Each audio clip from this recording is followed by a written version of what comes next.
The first time I set my foot in Kenya, I thought I had it all figured out, but I was wrong. I'm Nigerian and my name is Frances. Today I'll be telling you my first impression about Kenya.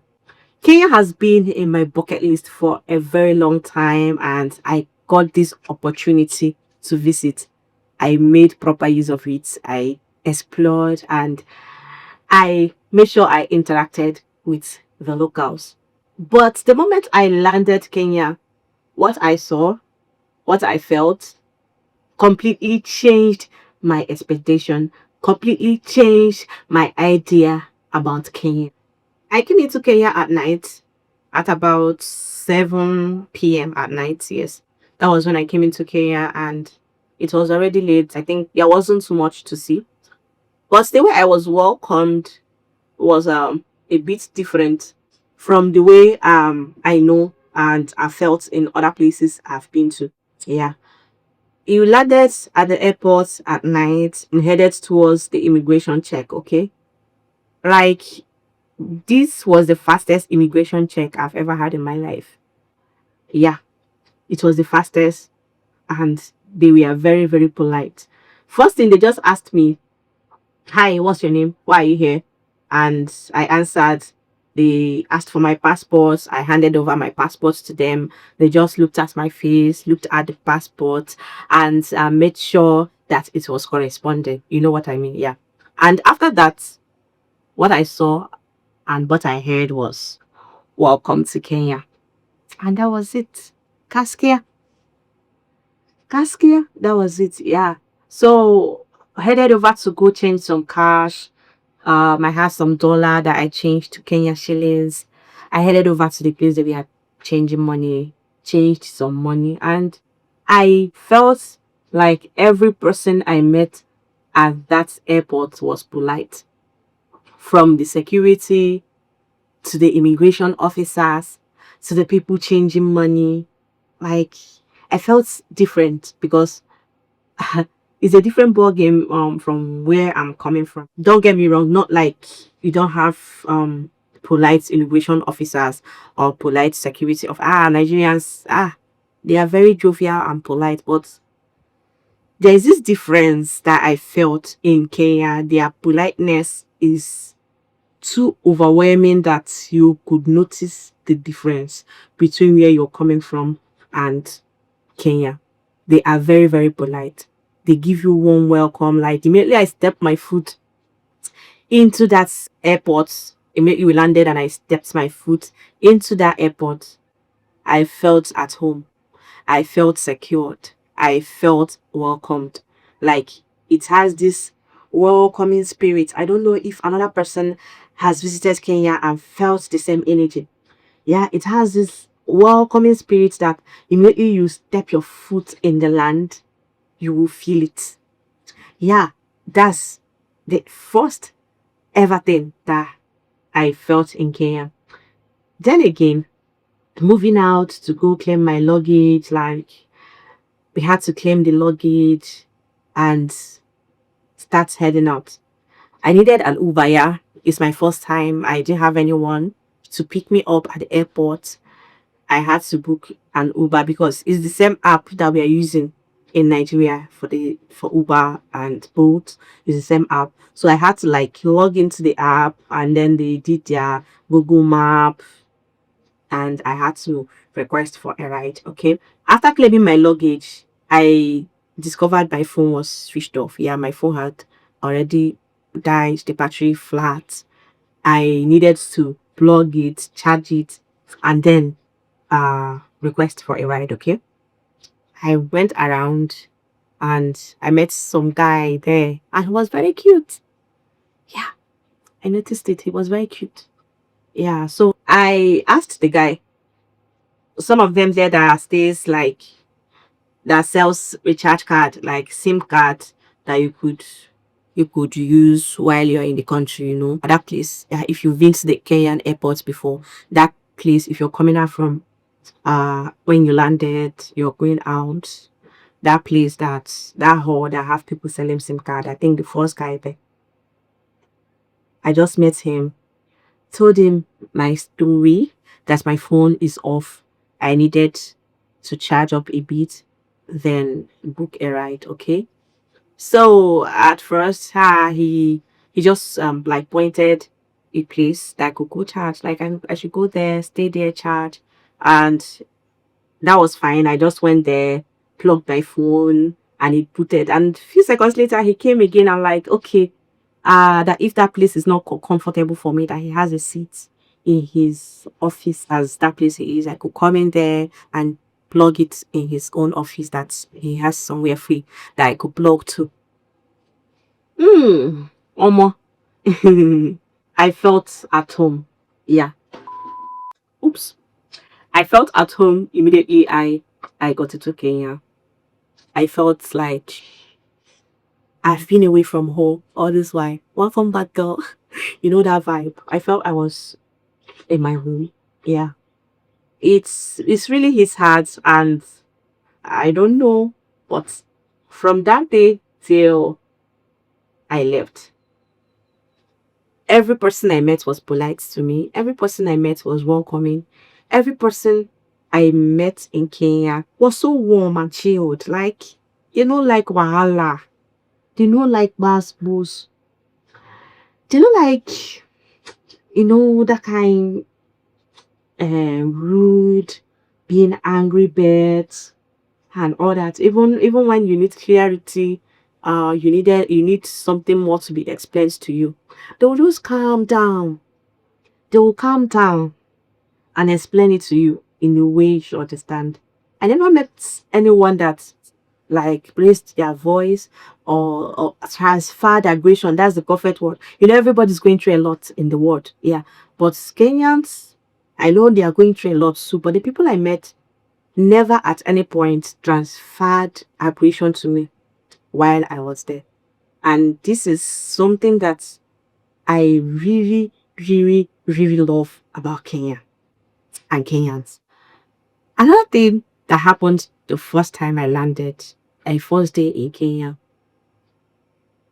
got out of the airport, booked my ride, and then the shock thing I talked about, the car seats being in different places and me going to a place that I knew right from hometown, not knowing that it's the opposite in Kenya. They just their seats, their passenger seat is just opposite from ours in Nigeria. So that was a shock, and I've talked about it already. Then I noticed that they had good roads. Like as from that airport, it was beautiful. The roads were clear, clean, and smooth. And then the driver that took me to my apartment that I lodged was so polite. Yeah, I had a bit of cold. I had a bit of cold and cough from hometown while I was coming. So he was really very polite and was telling me I should take it easy, slow, slow, be calm and all that. And then he helped me to locate my exact apartment, because I think the apartment that I got, the Airbnb, it has like three branches. Let me say, yeah, it has three branches. The server studio, you know, it has three places that it's located. So he helped me to locate the exact one that I booked. But when I got there, I don't know how you guys do it. The people that manage that, like the server studio, the people that manage it, that take care of it, is it that they stay very far away from there? Because I was expecting that immediately I got there, I will like meet someone, the person that I actually spoke with on the phone, the person I booked this thing with. I thought she would be on ground there waiting for me. But when I got there, the driver had already left and told me, yeah, he's sure that this is the address, yeah. So that I should just go in and contact the person that I want to speak to. Yeah. Although my phone died again, my phone died for the second time. Yeah. And I felt if I go there, I would explain, because she had already sent the room number for me. I should go there and locate the room I have already booked. Okay. So I got there, just passed, moved the people at the reception. There is this reception that they have outside, and started heading to the room number she gave us. Went there, it was locked. I'm like, okay, have I been scammed? I went there, the room was locked. I got a bit worried. I got a bit confused. I felt if I go there, because I've already seen what she looks like, the lady, I felt immediately I get there, I will just meet her immediately, and then she'll open the door, welcome me, tell me this is da da da. But it wasn't like that. I didn't see her. So she I just had to go downstairs again and meet the people at the reception. Yeah, I met the people at the reception outside. So we are speaking Swahili. I was trying to speak in English. They were speaking Swahili. Why do you people do like that, Kenyans? Like, these people made me more worried and confused. I'm like, did I come to the wrong server studio? Is the Uber driver sure this is the server studio that I have, like, I paid for? Since I didn't see the lady I booked the apartment, it's on ground. I got worried. So immediately one guy came out and looked at me. I was like, where are you from? I look like my sister. So that, boom, he's my brother. He said he was from the riverline area in Nigeria, the Delta, da da da. So wow. And he was clearly Nigerian because he was loud.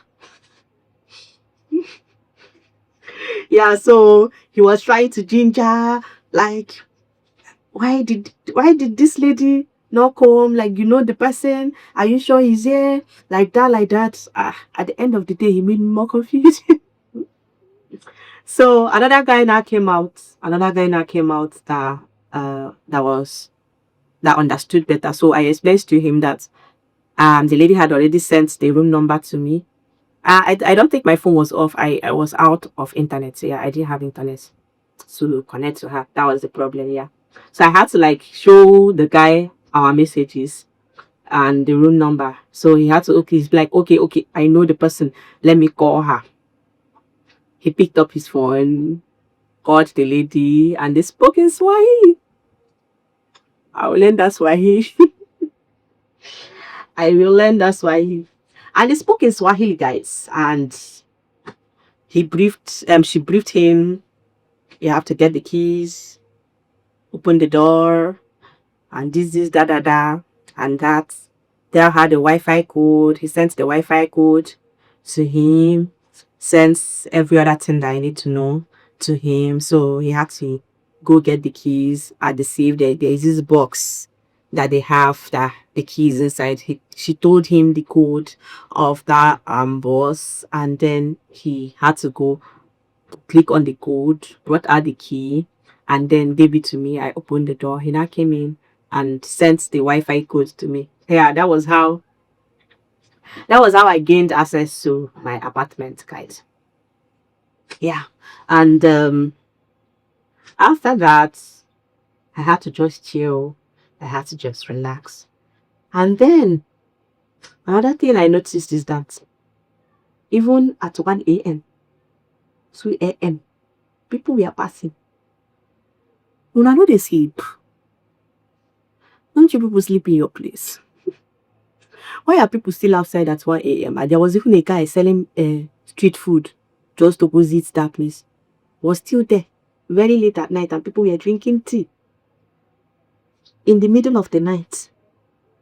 Why are you people drinking tea in the middle of the night?